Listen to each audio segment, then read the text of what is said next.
Daddy, please. It is painful. Sorry, darling. Very soon. It won't pain you again. You will like it. He continues to deceive her. The nights were the hardest. The Omoni household had always been a paradox.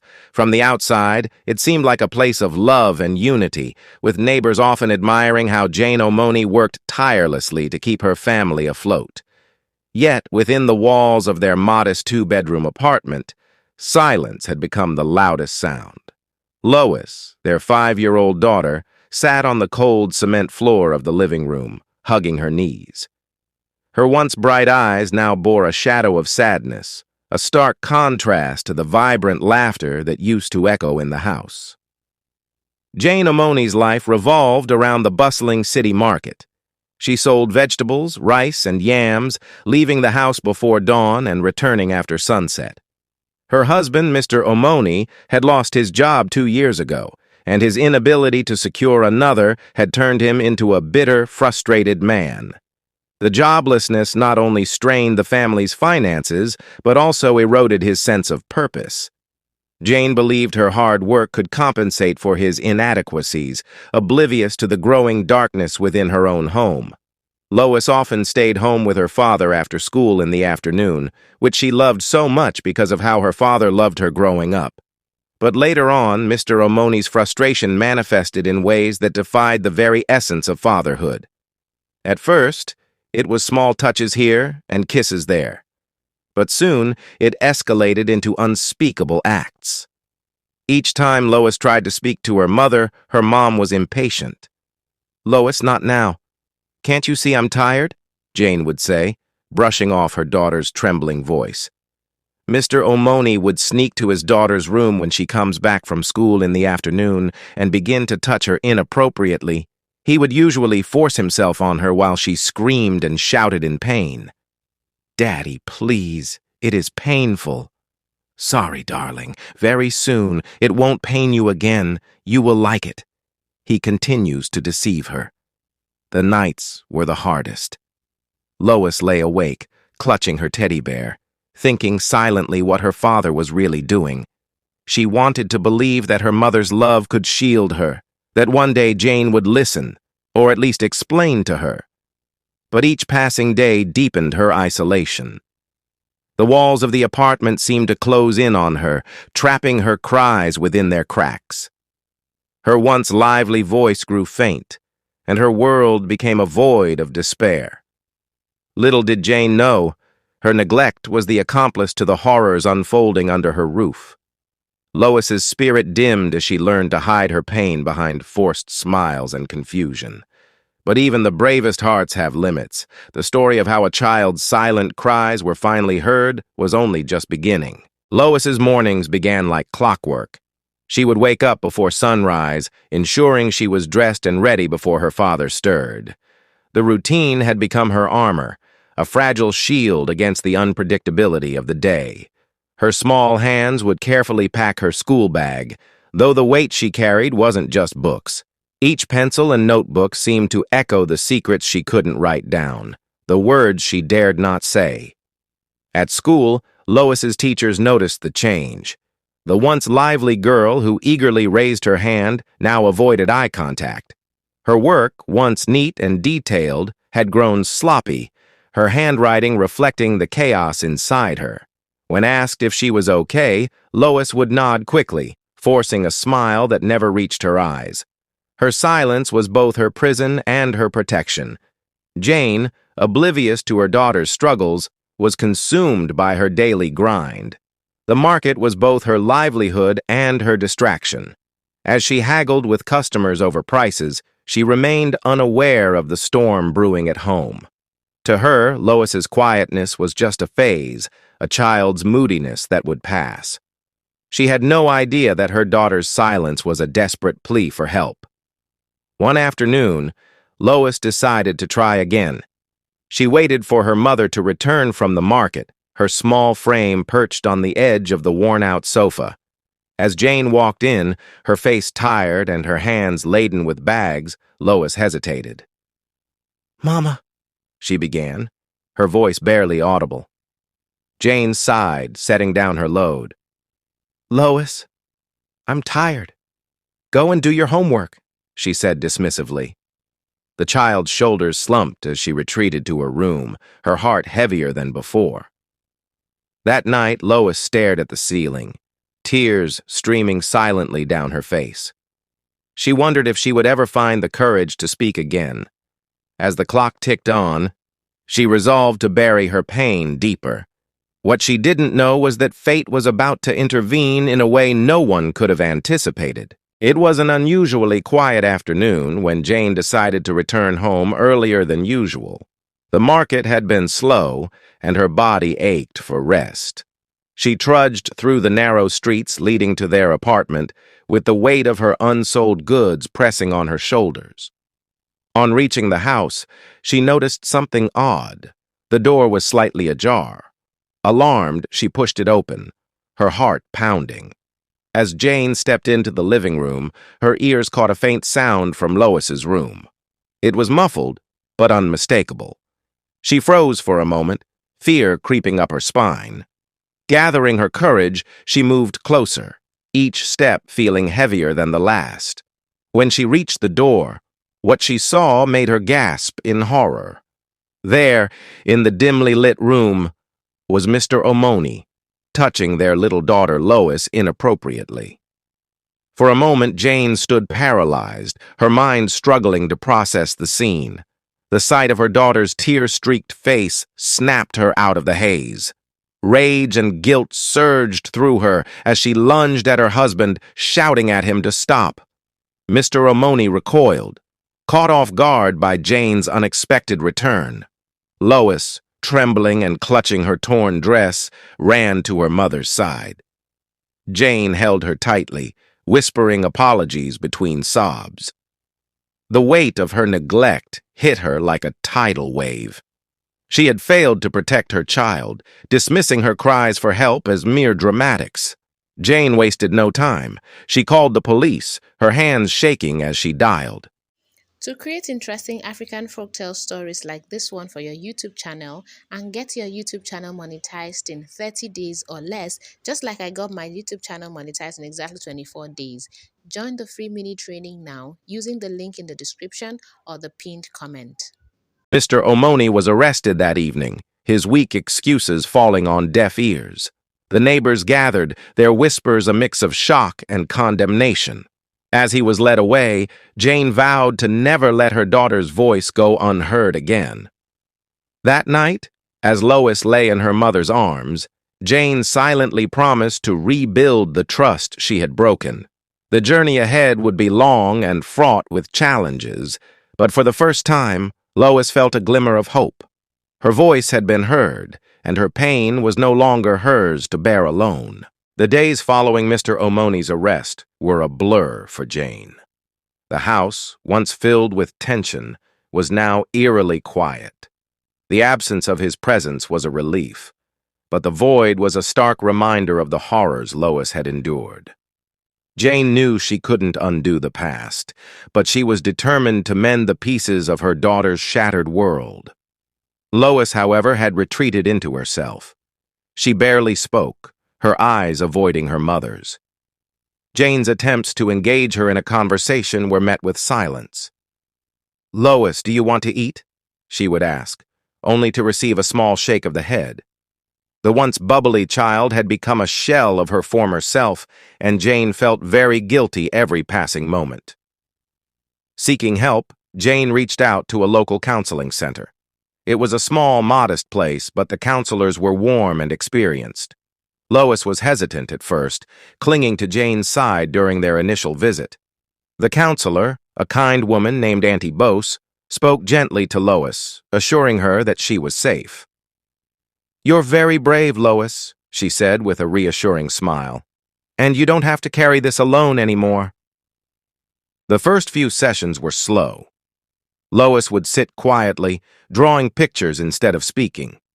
But Auntie Bose was patient, encouraging her to express herself in her own time. Gradually, the drawings began to tell a story. A house with dark clouds overhead, a small girl standing in the rain. Jane's heart broke as she realized the depth of her daughter's pain. Meanwhile, Jane made changes at home. She quit her market job, choosing to work part-time as a cleaner at a nearby school.